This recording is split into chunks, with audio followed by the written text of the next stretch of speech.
Hello friends, very good morning. Welcome to the Hindu editorial analysis. మీలో UPSC preparation beginning స్టేజ్లో ఉన్నవాళ్ళు, ఇప్పుడిప్పుడే preparation మొదలు పెడుతున్న వాళ్ళు ఈ పర్టికులర్ కోర్స్ని మీరు ఒకసారి చూడాలమ్మా. ఎన్సీఆర్టీ ఫౌండేషన్ కోసం మీకు అందరూ చెప్పే ఉంటారు, ఎన్సీఆర్టీస్ అనేవి మస్ట్ యూపీఎస్సీ ప్రిపేర్ అయ్యే ప్రతి స్టూడెంట్ కూడా ఎన్సీఆర్టీస్ని చదవాలి అని.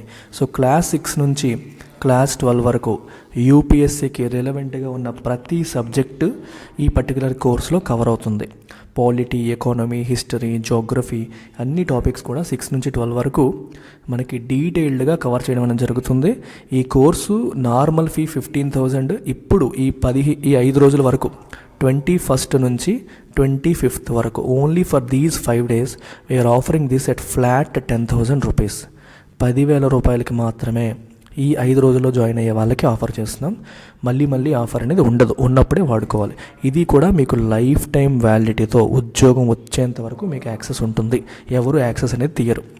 తర్వాత మీరు ఎప్పుడైనా సరే మన ఫుల్ ప్రోగ్రామ్కి అప్గ్రేడ్ అవ్వాలి, ఫుల్ యూపీఎస్సీ ఇన్ఫినిటీకి అప్గ్రేడ్ అవ్వాలంటే అప్పుడు కూడా ఈ 10,000 కౌంట్ అవుతుంది. ఫర్ ఎగ్జాంపుల్, ఇప్పుడు మన ఫీజు 45,000 ఉంది యూపీఎస్సీకి. మీరు ఆల్రెడీ ఎన్సీఆర్టీకి 10,000 పే చేశారనుకోండి, మీరు ఎక్స్ట్రా 35,000 కడితే మీకు ఫుల్ యాక్సెస్ ఇవ్వడం కూడా. సో ఈ మనీ, ఈ 10,000 అనేది మీకు వేస్ట్ అవ్వదు, ఉపయోగపడుతుంది ఆ రకంగా తీసుకున్నా సరే. సో అయితే మీకు 25th నవంబర్ లోపు జాయిన్ అయిన వాళ్ళకి మాత్రమే యాక్సెస్ ఉంటుంది. ఈ నెంబర్కి మీరు కాంటాక్ట్ చేసి try to join as soon as possible. అంటే ఈ మనీ వేస్ట్ అవ్వదు. ఫుల్ ప్రోగ్రామ్కి వచ్చేస్తాను అనుకునే వాళ్ళకి మనకి ఆల్రెడీ మీకు చెప్పాను, we're running never before offer. ఈ November it has become never before November. ఎప్పుడూ చూడనంత అద్భుతమైన ఆఫర్ రన్ అవుతుంది 45,000కే.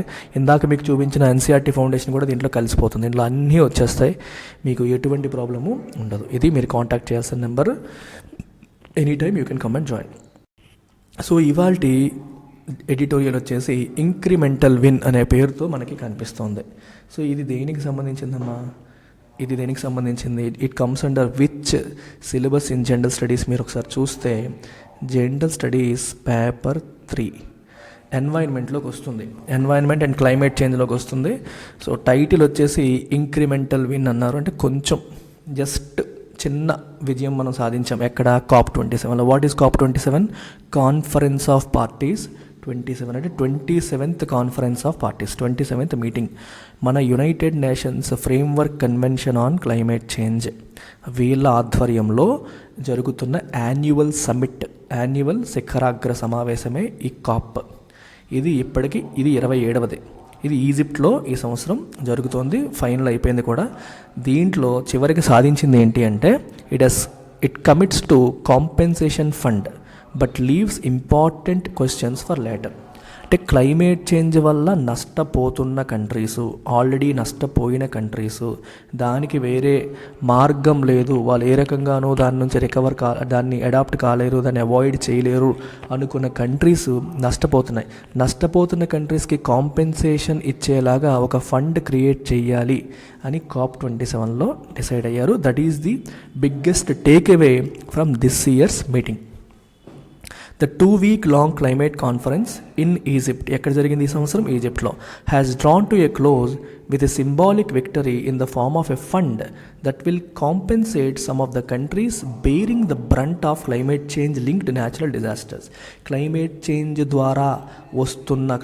చేంజ్ వలన వస్తున్న ఈ న్యాచురల్ డిజాస్టర్స్ ఏవైతే ఉన్నాయో, ఫ్లడ్స్ కావచ్చు, హరికేన్స్ కావచ్చు, ఇట్లాంటివి ఏవైతే ఉన్నాయో, దానివల్ల మ్యాక్సిమం నష్టపోతున్న, బేరింగ్ ద బ్రంట్ ఆఫ్ అంటే దానివల్ల ఎక్కువగా నష్టపోతున్న, మ్యాక్సిమం సఫర్ అవుతున్న కంట్రీస్ని కాంపెన్సేట్ చేయడానికి, వాళ్ళకి ఎంతో కొంత పరిహారం కల్పించడానికి ఒక ఫండ్ అనేది ఫామ్ చేయాలి. అనే ఉద్దేశంతో చేయాలని చివరికి నిర్ణయం తీసుకున్నారు మన COP27లో. However, progress on action to keep temperatures from rising beyond 1.5 degrees centigrade of pre-industrial levels was limited. మనకి COP21లో మీకు గుర్తుంటే, COP21లో ప్యారిస్ క్లైమేట్ అగ్రిమెంట్ అనేది సైన్ చేశారు. దాంట్లో ఏం డిసైడ్ చేశారు? మన టెంపరేచర్స్ అనేవి, గ్లోబల్ వార్మింగ్ని మనం లిమిట్ చేయాలి. గ్లోబల్ వార్మింగ్ వల్లే క్లైమేట్ చేంజ్ అనేది వస్తుంది. దాన్ని మనం ప్రీ ఇండస్ట్రియల్ లెవెల్కి 1.5 డిగ్రీ సెంటిగ్రేడ్కి మించి ఉండకూడదు. అంటే ఇండస్ట్రియలైజేషన్ రాకముందు ఎంత టెంపరేచర్ ఉందో దానికంటే జస్ట్ 1.5 5 డిగ్రీ సెంటిగ్రేడ్ వరకు పర్వాలేదు, బియాండ్ దట్ ఉండకూడదు. సో గ్లోబల్ టెంపరేచర్ని దాని లోపు మెయింటైన్ చేసేలాగా యాక్షన్ తీసుకోవాలని COP21లో డిసైడ్ అయ్యారు. అన్ఫార్చునేట్లీ దాంట్లో అనుకున్న యాక్షన్ ప్లాన్స్లో ప్రోగ్రెస్ ఏమైనా ఉందా అంటే అనుకున్నంతగా లేదు. It was limited. అనుకున్నంత ప్రోగ్రెస్ అనేది లేదు. The 27th edition of the United Nations Conference of the Parties was projected to be an implementation COP. అయితే ఇది ఈరోజే కాదు, ఎప్పటి నుంచో ఇదే పరిస్థితి ఉంది. ప్రతి కాప్లో కూడా నిర్ణయాలు తీసుకుంటున్నారు, కానీ ఏవి ఇంప్లిమెంట్ చేయట్లేదు. డెసిషన్స్ తీసుకోవడం అవుతుంది కానీ ఇంప్లిమెంటేషన్ జరగట్లేదు. అందుకనే ఈ COP27లో పాత కాప్స్, ఇంతకుముందు జరిగిన కాన్ఫరెన్స్ ఆఫ్ పార్టీస్లో తీసుకున్న నిర్ణయాల్ని ఇంప్లిమెంట్ చేయాలి, దాని మీద ఫోకస్ చేయాలి అనే ఉద్దేశంతో దీన్ని ఇంప్లిమెంటేషన్ కాప్ కింద ప్రొజెక్ట్ చేశారు. That would have decisively resolved questions on how developed countries responsible for the bulk of historical emissions would make good on an old promise to provide developing countries $100 billion annually by 2020. మీకు అర్థమవుతుందా? ఇంతకుముందు ఏ నిర్ణయం తీసుకున్నారు? మనకి developed కంట్రీసే ఎందుకు ఇవ్వాలి? Because they are responsible for the bulk of historical emissions. అంటే మనకి ఈ గ్లోబల్ వార్మింగ్ దేని వల్ల వస్తుంది? ఎమిషన్స్ వల్ల, ప్రెడామినెంట్ ఎమిషన్స్ వల్ల. సో ఎమిషన్స్ ఎవరు ఎక్కువ చేశారు? ఎవరు ఎక్కువైతే ఇండస్ట్రియలైజ్ అయ్యారో వాళ్ళే చేశారు. సో ఈ ఇండస్ట్రియలైజ్డ్ నేషన్స్ ఏవైతే ఉన్నాయో వాళ్ళు హిస్టారికల్గా మ్యాక్సిమం ఎమిషన్స్కి వాళ్ళు కారణం కాబట్టి, బల్క్ ఆఫ్ హిస్టారికల్ ఎమిషన్స్కి వాళ్ళు రెస్పాన్సిబుల్ కాబట్టి వాళ్ళే మనకి మిగిలిన వాళ్ళకి డెవలపింగ్ కంట్రీస్కి $100 billion యాన్యువల్లీ బై 2020 ఇస్తామని ప్రామిస్ చేశారు ఇంతకుముందు. సో ఆ చేసిన ప్రామిస్ ఎంతవరకు నిలబెట్టుకున్నారో చూడాలి అనే ఆస్పెక్ట్ మీద ఈసారి ఫోకస్ చేశారు. అంటే ఎంతవరకు నిలబెట్టుకున్నారు, అసలు నిలబెట్టుకుంటారా లేదా? మీకు అర్థమవుతుందా? నిలబెట్టుకుంటారా లేదా, అసలు అది పే చేస్తారా చేయరా? కొంతే పే చేశారు, మొత్తం చేయలేదు. సో దానిపైన ఫోకస్ చేసి ఒకవేళ ఏమైనా చేయకపోతే దాన్ని రిజాల్వ్ చేయాలనే ఉద్దేశంతో ఈ కాప్లో అనుకున్నారు, ఎందుకంటే ఇంప్లిమెంటేషన్ కాప్ అని. బట్ అన్ఫార్చునేట్లీ అనుకున్నట్టు అయ్యిందా? అవ్వలేదు. And whether the world would commit to end all categories of fossil fuel and not just coal. ఇంకోటి ఏంటనుకున్నారు? ఫాసిల్ ఫ్యూయల్ని పూర్తిగా ఎండ్ చేయాలి. Okay, all categories of fossil fuel, శిలాజ ఇంధనాలు, కోల్ ఒక్కటే కాదు, మిగిలిన అన్ని కేటగిరీస్ ఆఫ్ ఫాసిల్ ఫ్యూయల్స్ని కూడా. ఓకే, బొగ్గు, మనకి సహజ వాయువు, ఇవన్నీ కూడా ఫాసిల్ ఫ్యూయల్స్ కదా, వీటన్నింటినీ కూడా ఎండ్ చేయాలి. పెట్రోలియం, ఇవన్నీ క్రూడ్ పెట్రోలియం, ముడి చమురు, ఇదంతా కూడా ఫాసిల్ ఫ్యూయల్. వీటన్నింటినీ కూడా మనం ఎండ్ చేయాలి అని చెప్పి అనుకున్నారు. అది ఎప్పటికి ఎండ్ చేస్తారు, దాని విషయంలో కూడా ప్రోగ్రెస్ ఏంటి, అదొక aspect. Despite hours of negotiation, కొన్ని గంటల పాటు చర్చలు జరిగాయి, నెగోషియేషన్ జరిగాయి, బేరసారాలు జరిగాయి. But these deadlocks remain. ఈ డెడ్ లాక్స్ అనేవి అలాగే ఉన్నాయి. డెడ్ లాక్ అంటే ఎటు పోలేని పరిస్థితిని డెడ్ లాక్ అంటారు. Something a situation in which there is no progress, ముందుకు వెనక్కి వెళ్ళలేని పరిస్థితిని డెడ్ లాక్ అంటాం అనమాట. అవి అలాగే ఉన్నాయి. So COP27 will certainly be remembered as the COP of loss and damages. అయితే ఒకే ఒక్కటి సాధించారు దీంట్లో. ఏంటది? COP of loss and damages. ఏంటది చూడండి. A nearly 3 decade old moment, అంటే 3 దశాబ్దాల క్రితం మూమెంట్ అనమాట. ఏంటది? First initiated by the island nation of Vanuatu and the alliance of small island states. ఈ ఐలాండ్ నేషన్ ఫస్ట్ దీన్ని ఇనిషియేట్ చేసింది. దాంతోపాటు స్మాల్ ఐలాండ్ స్టేట్స్ యొక్క అలయన్స్ కూడా దీని గురించి మాట్లాడారు. ఏమన్నారు వీళ్ళు? ఏంటది? లాస్ అండ్ డ్యామేజెస్ గురించి వాళ్ళు మాట్లాడారంటే, మేము క్లైమేట్ చేంజ్ వల్ల నష్టపోతున్నాము, మాకు డ్యామేజెస్ పే చేయండి, పే సంథింగ్ ఫర్ మీ అని చెప్పి వీళ్ళు ఎప్పటి నుంచో అనుకుంటున్నారు. అది ఫైనల్గా ఇక్కడ కమ్ టు పార్టికల్ ఫ్రూయిషన్. పార్టికల్ కాదు, పార్షియల్ ఫ్రూయిషన్. పార్షియల్గా అది ఫలప్రదం అయ్యింది. వాళ్ళు ఎప్పటి నుంచో అనుకున్నది పార్షియల్గా, పూర్తిగా కాదు, ఇప్పటికీ కూడా పార్షియల్గా ఫలప్రదం అయ్యిందని చెప్పొచ్చు. అర్థమైందా? ఈ లాస్ అండ్ డ్యామేజెస్కి సంబంధించి వాళ్ళు ఎప్పటి నుంచో మూమెంట్ చేస్తున్నారు. సో వాళ్ళ కోరిక పార్షియల్గా ఫలప్రదమైందని చెప్పొచ్చు. ఎందుకని? There will now be a dedicated fund. Fruition అంటే ఫలీకృతం అవ్వడం, ఏదైతే అనుకున్నామో సాధించడం అనమాట. There will now be a dedicated fund to compensate the most vulnerable developing countries that are already bearing the brunt of climate change linked natural disasters. ఇప్పుడు ఒక dedicated fund అనేది వస్తుంది. ఈ ఫండ్ కాంపెన్సేట్ చేస్తుంది. కాంపెన్సేట్ చేయడం అంటే అర్థం ఏంటమ్మా? కాంపెన్సేట్ చేయడం అంటే నష్టాన్ని పరిహారం చేయడం అనమాట. ఎవరిని? The most vulnerable developing countries. అంటే ఏ కంట్రీస్ అయితే క్లైమేట్ చేంజ్ వల్ల ఎక్కువ రిస్క్లో ఉన్నాయో ఆ countries that are already bearing the brunt of climate changing natural disasters. Climate change వల్ల వస్తున్న న్యాచురల్ డిజాస్టర్స్ వల్ల ఆల్రెడీ సఫర్ అవుతున్న, బేరింగ్ ద బ్రంట్ అంటే టేకింగ్ ద మ్యాక్సిమం సఫరింగ్, అంటే ఒక పర్టికులర్ ఈవెంట్ వల్ల మ్యాక్సిమం సఫరింగ్ ఎవరైతే ఫేస్ చేస్తున్నారో వాళ్ళనమాట bearing the brunt of climate changing natural disasters. So loss and damage refers to the impacts of climate change that cannot be avoided either by mitigation or adaptation. చూసారా, ఈ loss and damages refers to impacts of climate change. Climate change యొక్క impact, ఎటువంటి impact? That cannot be avoided, avoid చేయలేని impact. Either by mitigation ద్వారా కావచ్చు, adaptation ద్వారా కావచ్చు. మనం అవాయిడ్ చేయలేని క్లైమేట్ చేంజ్ ఇంపాక్ట్ని రిఫర్ చేస్తుంది లాస్ అండ్ డ్యామేజ్. అంటే అర్థం ఏంటంటే, so there is a situation, నువ్వు మిటిగేషన్ చర్యల ద్వారా, మిటిగేషన్ అంటే అర్థం ఏంటి? Cutting green house gas emissions ఇట్లాంటివి. మిటిగేషన్ అంటే క్లైమేట్ చేంజ్కి కారణమవుతున్న వాటిని తగ్గించడం. క్లైమేట్ చేంజ్ కారణం ఏమవుతున్నాయి? గ్లోబల్ వార్మింగ్ కారణం ఏంటి? ఎమిషన్స్. సో ఎమిషన్స్ని తగ్గించడం. అంటే ఎమిషన్స్ని తగ్గించడం ద్వారా నువ్వు లాస్ని అవాయిడ్ చేయలేవు. లేదా అడాప్టేషన్ అంటే అర్థం ఏంటి? క్లైమేట్ చేంజ్ని మనం ఎలాగా, క్లైమేట్ చేంజ్ అంటే అర్థం ఏంటి? క్లైమేట్ చేంజ్ వల్ల వచ్చే ఇంపాక్ట్స్ ఏంటమ్మా? డ్రాట్ కావచ్చు, లేకపోతే వరదలు కావచ్చు, లేకపోతే సునామీలు కావచ్చు, ఇలాంటివి ఏమైనా వచ్చినా సరే తట్టుకునేలాగా తయారవడం, దాన్ని అడాప్టేషన్. దానికి తగ్గట్టుగా modifying practices to buffer against climate change impact. దాని యొక్క ఇంపాక్ట్ని తట్టుకునేలాగా పద్ధతులను మార్చుకోవడాన్ని అడాప్టేషన్ అంటారు. మీకు ఒక ఎగ్జాంపుల్ ఏంటంటే, వ్యవసాయం తీసుకోండి. వరదల్లో ఎక్కువగా కుళ్ళిపోతున్నాయి మొక్కలు, వరదలు ఫ్రీక్వెంట్ అయిపోయాయి అనుకోండి. సో వరదల్లో ఉన్న ఎక్కువ కాలం ఎక్కువ రోజులు నీటిలో మునిగిపోతున్నా సరే కుళ్ళిపోని ఒక కొత్త రకం వంగడాన్ని మనం తయారు చేసామనుకోండి, అది క్లైమేట్ చేంజ్ రెసిస్టెంట్ వంగడం అవుతుంది. వంగడం అంటే తెలుసు కదా మీకు, ఆ మొక్కకు సంబంధించిన ఇది అవుతుంది అనమాట. సో ఇది అడాప్టేషన్కి ఒక ఎగ్జాంపుల్. అలాగే ఈ వరదలు వచ్చినా ఏమొచ్చినా సరే కొట్టుకుపోని డ్యామేజ్ కానీ ఇల్లు స్ట్రక్చర్ని మనం తయారు చేసామనుకోండి, అది కూడా క్లైమేట్ చేంజ్ రెసిస్టెన్స్, అది adaptation method. So mitigation refers to climate చేంజ్కి కారణమవుతున్నవి తగ్గించాలి, దాని ద్వారా క్లైమేట్ చేంజ్ రాకుండా చూసుకునే ప్రయత్నం చేయడం. అడాప్టేషన్ అంటే వచ్చిన దాన్ని తట్టుకోవడం. సో ఈ రెండు ఆస్పెక్ట్స్ ద్వారా కూడా మనం లాస్ని అవాయిడ్ చేయలేకపోతే అటువంటి లాస్ని లాస్ అండ్ డ్యామేజ్ అని చెప్పి అంటారు. అలాంటి లాస్ అండ్ డ్యామేజ్ని కాంపెన్సేట్ చేయడానికి ఈ ఫండ్ అనేది తీసుకొచ్చారు. అంటే ఏం చేసినా సరే మనం వాటిని అవాయిడ్ చేయలేము, అటువంటి వాటిని కాంపెన్సేట్ చేయడానికి ఈ ఫండ్ తీసుకొస్తున్నారనమాట. They also include not only economic damage to property but also loss of livelihoods. Economic damage to property ఒకటే కాదు, loss of livelihoods and destruction of biodiversity and sites that have cultural importance ఉన్న sites యొక్క damage కావచ్చు, destruction కావచ్చు, biodiversity destruction కూడా కావచ్చు. ఇవన్నీ కూడా ఇందులో ఇంక్లూడ్ అవుతాయి. So this broadens the scope for affected nations to claim compensation. So compensation claim చేయడానికి వాళ్ళకి స్కోప్ అనేది బ్రాడెన్ అయింది.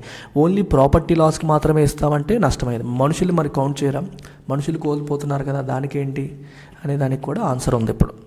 So people loss of livelihoods, జీవనాధారాలు బేసికల్గా, అండ్ డిస్ట్రక్షన్ ఆఫ్ బయోడైవర్సిటీ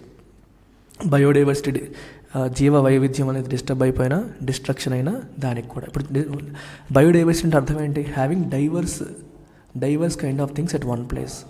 రకరకాల జాతులకు సంబంధించిన మొక్కలు, యానిమల్స్, వాటి కో ఎగ్జిస్టెన్సే biodiversity.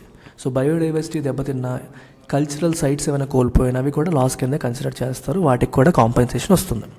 The text approved at Sharm El Sheikh only commits to a fund being created and leaves discussions for how it is to be set up and most importantly who will pay how much to it for future COP negotiations. ఇక్కడ అర్థం ఏంటి? ఒక fund create చేస్తామని చెప్పి commit అయింది, కానీ అది ఎలా సెటప్ అవుతుంది, ఎవరు ఎంత పే చేస్తారు అనేది ఇప్పుడు డిసైడ్ అవ్వకుండా నెక్స్ట్ కాప్ నెగోషియేషన్లో చూసుకుందామని చెప్పి వాయిదా వేశారు. While there have been nominal commitments by Scotland and Wallonia to donate to such a fund. ఈ ఫండ్కి ఈ స్కాట్లాండ్, వెలోనియా కొంత మేము ఫండ్ చేస్తామని చెప్పి కమిట్మెంట్స్ ఇచ్చినప్పటికీ the estimated LMD loss and damage already $500 billion. ఇప్పటికీ ఈ వల్నరబుల్ కంట్రీస్ కోల్పోయింది $500 బిలియన్ పైనే ఉంది. ఎంత మీరు చేస్తారు, ఎవరెవరు ఎంత చేస్తారు? ఈ ఆస్పెక్ట్స్ ఇంకా ఫైనలైజ్ కాలేదు. During negotiations this year the European union pressed hard for China, the Arab states and large and developing countries, and this could include India, to contribute on the grounds that they were large emitters. ఈ loss and డ్యామేజెస్కి developed కంట్రీసే కాదు, China కూడా pay చేయాలి, Arab states pay చేయాలి, అలాగే large and developing countries which could also include India. అక్కడ క్లియర్గా India అని రాయలేదు, కానీ లార్జ్ అండ్ డెవలపింగ్ కంట్రీస్ అని రాశారు. అది ఇండియా కూడా ఇంక్లూడ్ చేయొచ్చు దాంట్లో. వీళ్ళందరూ కూడా కంట్రిబ్యూట్ చేయాలి అన్నారు.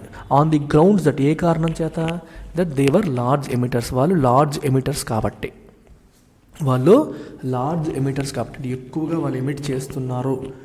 ఎక్కువగా వాళ్ళు ఎమిట్ చేస్తున్నారన్న కారణంతో వాళ్ళని కూడా మీరు కూడా పే చేయాలని చెప్పి యూరోపియన్ యూనియన్ గట్టిగా వాదించింది. This already opens up fresh occasion for acrimony in future COPs. So ఆబ్వియస్గా వీళ్ళు ఏమంటారు, మొత్తం అంతా చేసింది మీరు, మేమెందుకు పే చేయాలి, మీరు కదా మొదటి నుంచి ఇదంతా చేశారు, హిస్టారికల్గా మీరు కదా కారణమయ్యారు అని చెప్పి వీళ్ళు వాదిస్తారు. అక్రిమోనీ అంటే అన్ఫ్రెండ్లీనెస్, అంటే హాస్టైల్ ఎన్వైరన్మెంట్ క్రియేట్ అయిపోతుంది. మీరు కూడా చేయాలంటారు, వీళ్ళు చేయనంటారు, ఈ డిస్కషన్స్ మొదలవుతాయి. And given that barely a third of committed climate finance has made its way to developing countries, climate finance అంటే ఇంతకుముందు మనం మాట్లాడుకున్నాం, COP21లో యాన్యువల్లీ $100 billion చొప్పున ఇస్తానని చెప్పి అన్నారు. అందులో ఒప్పుకున్న దాంట్లో కనీసం 1/3 కూడా ఇప్పటివరకు డెవలపింగ్ కంట్రీస్కి రాలేదు. అంటే వాళ్ళు కమిట్ చేసింది ఇప్పటివరకు ఇవ్వలేదు. So the L&D fund too might take years before it can meaningfully operate. Climate funday ఇప్పటివరకు రాలేదు, ఇప్పుడు L&D ఫండ్ కూడా చాలా టైం పట్టవచ్చు అది వచ్చేసరికి అని చెప్పి అంటున్నారు. While the gain is incremental, అయితే మనం సాధించిన గెయిన్ ఈ మీటింగ్లో ఏంటి, ఇంక్రిమెంటల్, కొంచెమే సాధించినప్పటికీ countries ought not to lose momentum and must work hard to ensure that COPs remain credible catalysts and are not occasions for Pyrrhic victories. Pyrrhic victories అంటే అర్థం ఏంటమ్మా, అంటే victory that comes at a great cost. For example, నువ్వు యుద్ధంకి వెళ్ళి కొన్ని సంవత్సరాల పాటు పోరాటం చేసి విజయం సాధించావు, కానీ ఈలోపు కొన్ని 100 కోట్లు నష్టపోయావు, ఎంతోమంది ప్రాణాలని కోల్పోయావు.